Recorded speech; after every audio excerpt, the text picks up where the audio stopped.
അല്ല, ഞങ്ങളെ സംബന്ധിച്ചിടത്തോളം വളരെ കൃത്യമായ ഉറപ്പുള്ളൊരു കാര്യമായിരുന്നു ഈ കാര്യത്തിൽ ഞങ്ങൾക്ക് ആർക്കും പങ്കില്ല എന്നുള്ളത്. അതിപ്പോൾ കോടതിയുടെ മേൽനോട്ടമുള്ളത് കൊണ്ട് മാത്രം, കോടതി പറയുന്നത് കൊണ്ട് മാത്രം, സ്ലോ മോഷൻ പേസിൽ കാര്യങ്ങൾ അന്വേഷിക്കുന്ന പോലീസിൻ്റെ റിപ്പോർട്ടിലും ആ കാര്യങ്ങൾ ഒരിക്കൽ കൂടി വ്യക്തമാവുന്നതിൽ സമാധാനമുണ്ട്, സന്തോഷമുണ്ട്. ഞങ്ങൾ ജനിച്ചതും വളർന്നതും രാഷ്ട്രീയം പഠിച്ചതും ഞങ്ങളെ പഠിപ്പിച്ചതും ആയ നേതാക്കന്മാരും പ്രസ്ഥാനങ്ങളും ഒന്നും ഇത്തരം കാര്യങ്ങൾ പ്രയോഗിക്കാൻ ഞങ്ങളെ പ്രോത്സാഹിപ്പിക്കുന്ന ഒരു ചുറ്റുപാടല്ല ഉണ്ടായിരുന്നത്. തെരഞ്ഞെടുപ്പ് സമയത്തിൻ്റെ പോളിംഗ് തുടങ്ങാൻ മണിക്കൂറുകൾക്ക് മുമ്പ് ഈ നാട്ടിലെ വടകരയിലെ ജനങ്ങളെ ഭിന്നിപ്പിക്കുക എന്ന ഒറ്റ ഉദ്ദേശത്തോടു കൂടി പുറത്തിറക്കിയ സ്ക്രീൻഷോട്ട് വ്യാജമാണെന്ന് ഞങ്ങൾ അന്നേ പറഞ്ഞു. ഇപ്പോൾ ഓരോ ദിവസം ചെല്ലുന്തോറും അതിൻ്റെ പിന്നിലെ ആളുകളെയും വ്യക്തമായിക്കൊണ്ടിരിക്കുക. യഥാർത്ഥത്തിൽ ജനങ്ങൾക്ക് ഇക്കാര്യത്തിൽ ഒരു സംശയമുള്ളതായിട്ട് ഞങ്ങൾക്ക് ആർക്കും അനുഭവപ്പെട്ടിട്ടില്ല. പ്രത്യേകിച്ച് വടകരയിലെ ജനങ്ങൾക്ക് ഈ കാര്യത്തിൽ ഒരു സംശയമുള്ളതായിട്ട് ഞങ്ങൾക്ക് അനുഭവപ്പെട്ടിട്ടില്ല. അത് തെരഞ്ഞെടുപ്പിൽ നമ്മൾ കണ്ടതാണ്, ആ ഭൂരിപക്ഷത്തിലും നമ്മൾ കണ്ടതാണ്.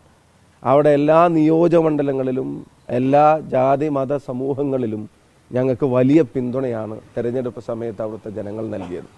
അതുകൊണ്ട് തന്നെയാണ് 1,14,506 വോട്ടിൻ്റെ ഭൂരിപക്ഷം ഞങ്ങൾക്ക് അവിടെ നിന്ന് കിട്ടാൻ കാരണമായത്. അപ്പോഴേ ഞങ്ങൾ പറഞ്ഞിരുന്നു, ഞങ്ങളിത് ചെയ്തിട്ടില്ല, ഞങ്ങളുടെ അറിവോടെ ഇത് ചെയ്യത്തില്ല, ഇത് ഞങ്ങൾ ചെയ്യിപ്പിച്ചിട്ടുമില്ല.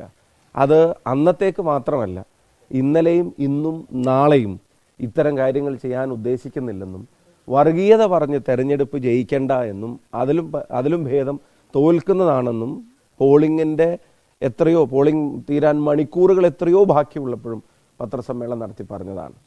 യഥാർത്ഥത്തിൽ ഇതിന് വേണ്ടത് ഒരു റെഡ് എൻകൗണ്ടർ തന്നെയാണ്. എന്ന് വെച്ചാൽ തെരഞ്ഞെടുപ്പ് ജയിക്കാൻ വേണ്ടി ഏതറ്റം വരെയും പോകാൻ ഇത്തരം കാര്യങ്ങൾ ഉപയോഗിക്കുമ്പോൾ അതറിയാതെ അതിൽ പെട്ടുപോകുന്ന സാധാരണ CPM പ്രവർത്തകൻ അവൻ എഴുന്നേറ്റ് നിന്ന് ഇനിയെങ്കിലും നേതൃത്വത്തോടും ഇതെടുത്ത് ഉപയോഗിച്ചവരോടും ചോദ്യം ചെയ്യാൻ തയ്യാറാവണം.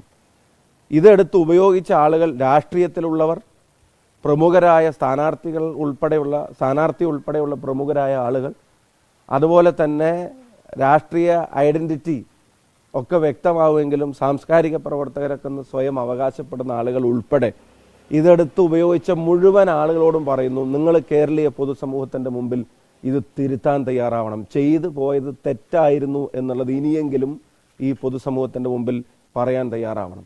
അതുകൊണ്ടാണ് ഞാൻ പറഞ്ഞതിന് വേണ്ടത് റെഡ് എൻകൗണ്ടർ തന്നെയാണെന്ന് വെച്ചാൽ CPM പ്രവർത്തകർ തന്നെ എഴുന്നേറ്റ് നിന്ന് ഇതിനെ എതിർക്കാൻ തുടങ്ങണം.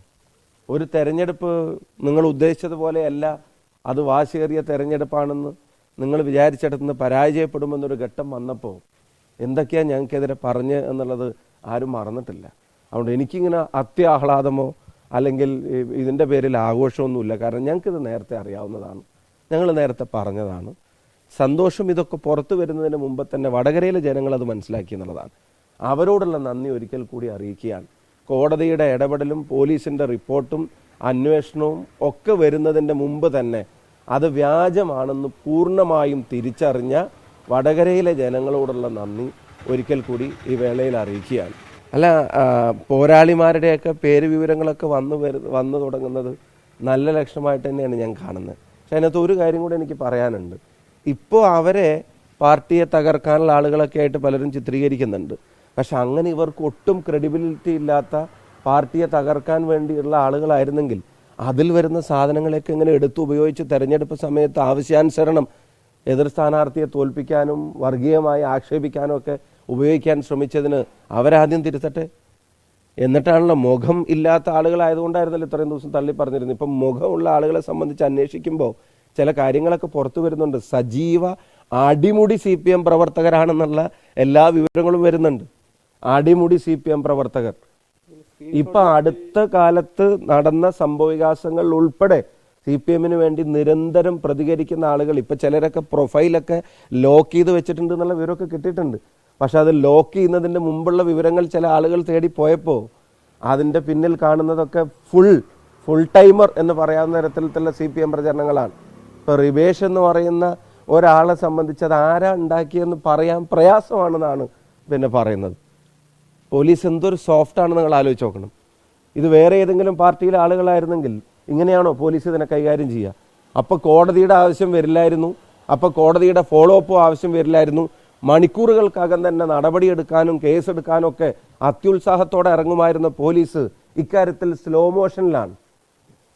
അതിൻ്റെ കാരണം എന്താ? ഇത് ചെന്ന് നിൽക്കുന്നത് ആരിലേക്കാണെന്ന് പോലീസിന് കൃത്യമായിട്ട് അറിയാവുന്നതുകൊണ്ടാണ്. ഇനി ഞാൻ വേറെ കാര്യം ചോദിച്ചോട്ടെ, ഇവരൊക്കെ സാക്ഷികളായിട്ട് ചോദ്യം ചെയ്തു, എന്താ ഇവർക്കെതിരെ ഒന്നും കേസെടുക്കാത്തത്? ഇത് വ്യാജമായ സ്ക്രീൻഷോട്ട് പ്രചരിപ്പിച്ചതിന് കേസെടുക്കപ്പെടേണ്ട ആളുകളല്ലേ ഇവർ? എന്തുകൊണ്ട് പോലീസ് കേസെടുക്കാൻ മടിക്കുന്നു? അതിനെതിരെ നിയമപരമായിട്ട് മുന്നോട്ട് പോകും. ഇനി ഇത് വ്യാജമാണെന്ന് ഇപ്പം എല്ലായിടത്തും തെളിഞ്ഞു. ആ തെളിഞ്ഞിട്ട് ഇത് ഉത്തരവാദിത്തപ്പെട്ട ആളുകൾ ഇത് പോസ്റ്റ് ചെയ്തിട്ടുണ്ട്, പ്രചരിപ്പിച്ചിട്ടുണ്ട്, പത്രസമ്മേളനം നടത്തി പറഞ്ഞിട്ടുണ്ട്. അവർക്കെതിരെ കേസെടുക്കാത്ത എന്താ? ഇത് തെരഞ്ഞെടുപ്പ് സമയത്ത് ഉപയോഗിച്ചിട്ടുണ്ടല്ലോ, അവർക്കെതിരെ കേസെടുക്കാത്ത എന്താ? ഇത് ആരുടെങ്കിലും ഒറ്റ ബുദ്ധിയിൽ തോന്നിയ ഒരു കാര്യം മാത്രമായിട്ട് എനിക്ക് അനുഭവപ്പെട്ടിട്ടില്ല. കാരണം ആ സംഭവം പുറത്തു വന്ന ടൈമിംഗ്, ആ ടൈമിങ്ങിൽ തന്നെ അതിനോടുണ്ടായ പ്രതികരണങ്ങൾ, അത് ഉത്തരവാദിത്തപ്പെട്ട ആളുകൾ സ്വന്തം ഫേസ്ബുക്കിൽ, ഒരു മുൻ MLA ഉൾപ്പെടെയുള്ള ആളുകൾ സ്വന്തം ഫേസ്ബുക്കിൽ, ഏരിയ സെക്രട്ടറി ഉൾപ്പെടെയുള്ള ആളുകൾ, DYFI നേതാക്കന്മാർ ഉൾപ്പെടെയുള്ള ആളുകൾ, സാംസ്കാരിക ജീവികളൊക്കെ എന്ന് വിളിക്കപ്പെടുന്ന ചില ആളുകൾ, അവരൊക്കെ സ്വന്തം വാളിൽ ഇങ്ങനെ വിത്തിൻ നോ ടൈം അതിങ്ങനെ എടുത്ത് ഉപയോഗിക്കുക. ഇനി അതുമാത്രമാണോ? പത്രസമ്മേളനം നടത്തിയിട്ട് ഞങ്ങൾ മതേതരത്വം പറയുന്നതിനെ ആക്ഷേപിച്ചുകൊണ്ട് ഇത് ഒരു കാരണമാക്കിയിട്ടത് ഉപയോഗിക്കുക.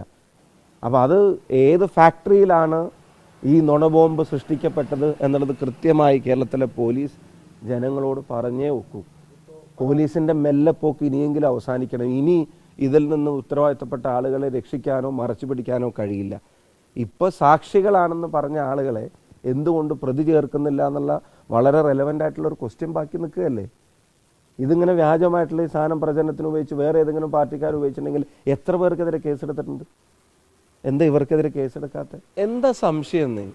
ഇനി എന്താ അതിൽ സംശയമാക്കി? അടിമുടി പാർട്ടിക്കാർ, ഞാൻ ആ വാക്ക് തന്നെ ഉപയോഗിക്കുന്നു. ഇപ്പോൾ പുറത്തിറങ്ങിയ പല പേരുകാരുടെയും പ്രൊഫൈൽ ഉൾപ്പെടെ നിങ്ങൾ പരിശോധിക്കുമ്പോൾ, ഇപ്പം ലോക്ക് ചെയ്തൊക്കെ വെച്ചിരിക്കുന്ന പ്രൊഫൈൽ ഉൾപ്പെടെ നേരത്തെ പരിശോധിച്ചപ്പോൾ അടിമുടി CPM-കാരാണ്.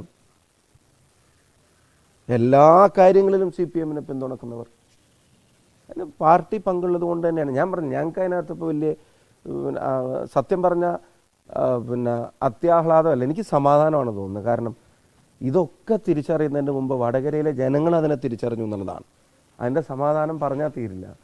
അവർക്കൊരു സംശയം വന്നിരുന്നെങ്കിലോ നിങ്ങൾ ആലോചിച്ച് നിങ്ങൾ ഇപ്പം പോരാളി ഷാജി ക്രെഡിബിലിറ്റി ഇല്ലാത്തതൊന്നാണെന്ന് വിശ്വസിക്കുമായിരുന്നെങ്കിൽ ഞാൻ ചോദിക്കുന്നത്, എന്തിനാണ് ബഹുമാനപ്പെട്ട എതിർ സ്ഥാനാർത്ഥി ഉൾപ്പെടെ പോരാളി ഷാജിയിൽ വന്നൊരു കാര്യത്തെ തെരഞ്ഞെടുപ്പിൻ്റെ പോളിംഗ് ദിവസം പത്രസമ്മേളനം നടത്തിയിട്ട് ഞങ്ങൾക്കെതിരെ ഒരു ആക്ഷേപമായിട്ട് ഉന്നയിക്കുന്നത്? എന്തിനാണ് ജില്ലാ സെക്രട്ടറിയുടെ ഭാര്യ മുൻ MLA സ്വന്തം ഫേസ്ബുക്കിൽ സ്ക്രീൻഷോട്ട് എടുത്തിട്ട് പ്രചരിപ്പിക്കുന്നത്? എന്തിനാണ് ഏരിയ സെക്രട്ടറിമാർ, പാർട്ടിയുടെ ബുദ്ധിജീവികളെന്ന് സ്വയം അവകാശപ്പെടുന്ന ആളുകൾ, അവരൊക്കെ ഈ ക്രെഡിബിലിറ്റി ഇല്ലാത്തവരുടെയും മുഖമില്ലാത്തവരുടെയും പോസ്റ്റുകൾ എന്തിനാണ് എടുത്ത് ഉപയോഗിക്കുന്നത്? അപ്പോൾ അവർക്ക് ആവശ്യമുള്ളപ്പോൾ ഉപയോഗിക്കാനും, പിടിക്കപ്പെട്ട് കഴിഞ്ഞാൽ ജയറാം പുതുക്കോട്ടയിലെ പുതുമണവാളിൽ ബൈനോക്കുലർ കൊടുത്ത് പ്രേംകുമാറിൻ്റെ അടുത്ത് കൊടുത്തിട്ട് ഇവൻ്റെയാണ് എന്ന് പറഞ്ഞിട്ട് തിരിച്ചു കൊടുക്കുന്നത് പോലെ ഞങ്ങളുടെയല്ല അവരുടെയാണെന്ന് പറയുമ്പോൾ കേരളത്തിലെ ജനങ്ങൾക്ക് മനസ്സിലാവുന്നുണ്ടല്ലോ. ഞങ്ങൾ തുടക്കം തൊട്ട് ഞങ്ങൾ പറയുന്നുണ്ട്, ഞങ്ങൾ ജനിച്ചതും വളർന്നതും കൊടി പിടിച്ചതും പൊതുപ്രവർത്തനം നടത്തിയ രീതികളിൽ എന്തെല്ലാം കുറവുകൾ ആരെല്ലാം ചൂണ്ടിക്കാണിച്ചാലും വർഗീയത പറഞ്ഞ് തെരഞ്ഞെടുപ്പ് ജയിക്കാൻ ശ്രമിച്ചവരുടെ പട്ടികയിൽ ഇതുവരെ ചെന്നിട്ടില്ല എന്നുള്ളതാണ് ഉറച്ച വിശ്വാസം. ആ വിശ്വാസത്തെ വടകരയിലെ ജനങ്ങൾ കാത്തു എന്നുള്ളതാണ് ഞങ്ങൾക്കുള്ള ഏറ്റവും വലിയ സമാധാനം. അതിൻ്റെ പിന്നിൽ ഉത്തരവാദിത്തപ്പെട്ട ആളുകളെ കോടതിയുടെ ഇടപെടലുള്ളത് കൊണ്ട് മാത്രം ഇത്രയും വന്നതാണ്. പോലീസിൻ്റെ നിഷ്പക്ഷതയ്ക്കും സത്യസന്ധതയ്ക്കും അവാർഡ് കൊടുക്കാനുള്ള സമയമല്ല ഇത്. കാരണം എന്താണെന്നറിയോ, കോടതി സത്യം പറഞ്ഞാൽ ചെവിക്ക് പിടിച്ചത് കൊണ്ട് മാത്രമാണ് ഇത്രയും കാര്യങ്ങൾ മുന്നോട്ട് വന്നത്, സ്വമേധയല്ല. എന്നിട്ടും ഇപ്പോഴും ഇത് പ്രചരിപ്പിച്ച ആളുകൾക്കെതിരെ കേസെടുത്തിട്ടില്ല. അപ്പം കാര്യങ്ങൾ ക്രിസ്റ്റൽ ക്ലിയറാണ്. ഇതിൻ്റെ പിന്നിൽ ആരാണ്, ഇതാർക്ക് വേണ്ടി സൃഷ്ടിക്കപ്പെട്ടതാണ്, ഇതിൻ്റെ ഉദ്ദേശം എന്തായിരുന്നു എന്നുള്ളത്. ആ ഉദ്ദേശം നടന്നിട്ടില്ല. പിന്നെയും ഞങ്ങൾ ഇതിൻ്റെ പുറകെ കൂടിയത് എന്തിനാണെന്നറിയോ? അത് സാധാരണ CPM പ്രവർത്തകൻ, ഞാൻ ആവർത്തിച്ച് പറയുന്നു, ഇതിന് വേണ്ടത് ഒരു റെഡ് എൻകൗണ്ടറാണ്. സാധാരണ CPM പ്രവർത്തകൻ അവൻ്റെ പ്രതികരണ ശേഷി വീണ്ടെടുത്തിട്ട് ഈ വൃത്തികേടുകൾ ചെയ്യുന്നതിനെതിരായി പ്രതികരിക്കാൻ തയ്യാറാവണം. വടകരയിലെ മാഷാള്ളയും വടകരയിലെ കാഫിറും ഒക്കെ അവരുടെ ഉള്ളിൽ നിന്ന് തന്നെ ചോദ്യം ചെയ്യാൻ ആരെങ്കിലും ആർജവം കാണിച്ചിട്ടില്ലെങ്കിൽ ജനങ്ങൾ നിങ്ങളെ പരിപൂർണമായി കൈവിടുമെന്നുള്ള ബോധം അതിൻ്റെ സാധാരണ പ്രവർത്തകർക്കുണ്ടാവണം എന്നുള്ളതാണ്. അതിനാണ് ഞാൻ റെഡ് എൻകൗണ്ടർ എന്നുള്ളത് വാക്കിനെ ഉപയോഗിച്ചത്. ഇത് ആദ്യം വന്നതും രണ്ടാമത് വന്നതും മൂന്നാമത് വന്നതും നാലാമത് വന്നതും പോലീസ് റിപ്പോർട്ട് പ്രകാരം വന്ന പേജുകൾ അതുമാത്രമല്ല, ഇത് ഉണ്ടായതും ഇത് ഉണ്ടാക്കിയതും എവിടെ നിന്നാണ് എന്നുള്ളതും കൂടെ വ്യക്തമാവേണ്ടതുണ്ട്. അതിന് ഇനിയും നിയമപരമായ ഫോളോ അപ്പുകൾ നടത്തും. ലോക്ക് ചെയ്യുന്നതിൻ്റെ മുമ്പേ ചില ആളുകൾ, ഞാനതിൻ്റെ കൺഫർമേഷൻ പറയേണ്ടത് പോലീസാണ്, അതുകൊണ്ടാണ് ഞാൻ കൂടുതൽ പറയാത്തത്. പക്ഷെ ലോക്ക് ചെയ്യുന്നതിൻ്റെ മുമ്പേ ഈ കാര്യങ്ങൾ പരിശോധിക്കുമ്പോൾ ആ പ്രൊഫൈൽ ഉടനീളം സഞ്ചരിച്ചാൽ ഒരു ഒരു എന്താ പറയുന്ന ഒരു CPM എക്സിബിഷനിൽ സഞ്ചരിച്ച പോലത്തെ ഒരു അനുഭവം ആളുകൾക്കുണ്ടാവും. അതുപോലെ പാർട്ടിക്കാരാണ്, അതുപോലെ പാർട്ടിക്കാർ. അതങ്ങനെ ആരെങ്കിലും ഉപയോഗിച്ചതാണെങ്കിൽ ഇവരാരും അതെടുത്തിട്ട് ഇവരുപയോഗിക്കാൻ പാടില്ലായിരുന്നു. ബഹുമാനപ്പെട്ട എതിർ സ്ഥാനാർത്ഥി, അതുപോലെ ഒരു മുൻ MLA, ഏരിയ സെക്രട്ടറിമാർ, DYFIയുടെ സംസ്ഥാനം മുതൽ ബ്രാഞ്ച് വരെയുള്ള മുഴുവൻ ആളുകളും എല്ലാവരും മാറി മാറി ഉപയോഗിച്ചിട്ടുണ്ട്. അപ്പം അതിനെ അങ്ങനെ ക്രെഡിബിലിറ്റി ഇല്ലാത്ത ആളുകളെന്ന് അങ്ങനെ വിളിച്ചു മാത്രം ഇവർക്ക് അതിൻ്റെ ഉത്തരവാദിത്തത്തിൽ ഒഴിഞ്ഞു മാറാൻ കഴിയില്ല. ഒന്ന്. രണ്ട്, ഇതാരാണെന്ന് പറയാനുള്ള മടിയും അത് കണ്ടെത്താനുള്ള പോലീസിൻ്റെ മടിയും വ്യക്തമാക്കുന്നത് എന്താ? കൃത്യമായി CPM ബന്ധമുള്ള ആളുകൾ തന്നെയാണ്. അതല്ലെങ്കിൽ പോലീസ് ഇത്ര മടിക്കും. ഇത് വല്ല UDFകാരനോ ആയിരുന്നെങ്കിൽ മണിക്കൂറുകൾ വേണോ പോലീസിന്? ഇപ്പോൾ പോലീസ് അഡ്മിൻ ആരാന്നറിയുന്നു, പോലീസ് അതിൻ്റെ പിന്നിലാരാന്ന്. ഞങ്ങൾ അന്ന് പറഞ്ഞു നിങ്ങളിപ്പോൾ അഡ്മിനെ ചോദ്യം ചെയ്യണം. അപ്പോൾ എന്തൊരു കാലതാമസമായിരുന്നു പോലീസിന്. ആദ്യം തെരഞ്ഞെടുപ്പിൻ്റെ പോളിംഗ് കഴിയണമെന്ന് പോലീസിന് നിർബന്ധം, പിന്നെ റിസൾട്ട് വരെ വെയിറ്റ് ചെയ്യണമെന്ന് പോലീസിന് നിർബന്ധം. കാരണം ഞാൻ റിസൾട്ട് എതിരായ അതിനൊരു ന്യായം പറയണമല്ലോ. ഇനിയിപ്പോൾ അതൊന്നും പറയാനില്ല. ഞാൻ പറഞ്ഞു കോടതി ചെവിക്ക് പിടിച്ചത് കൊണ്ടാണ് ഇത്രയും ഇത് മുന്നോട്ട് പോയത്. അപ്പോൾ ആ പോലീസിൻ്റെ ആക്ഷൻ എടുക്കാനുള്ള മടി തന്നെ കാണിക്കുന്നത് ഇതിൻ്റെ പിന്നിലെ CPM സാന്നിധ്യമാണ്. അതിൽ സംശയം വേണ്ട. വടകര MP മാത്രം കാര്യമല്ലല്ലോ ഇത്. നിങ്ങൾ ആ ചെറുപ്പക്കാരനെ ആലോചിച്ച് നോക്കി. അയാളുടെ പേര് പറഞ്ഞിട്ട് എനിക്ക് അയാളോടും നന്ദിയുണ്ട്. അയാൾ ആ ഫോണും കൊണ്ട് നേരെ അപ്പം തന്നെ പോലീസ് സ്റ്റേഷനിൽ പോയില്ലായിരുന്നെങ്കിൽ ഒന്ന് ആലോചിച്ച് നോക്ക്. ഇത് കേവലം ഒരു പൊളിറ്റിക്കൽ ഇഷ്യൂ മാത്രമല്ല. ഞാൻ പറയുന്നത് ആ നാടിനോട് ചെയ്ത വലിയൊരു അനീതിയല്ല. അവിടുത്തെ ജനങ്ങളെ തമ്മിൽ അടുപ്പിക്കാവോ?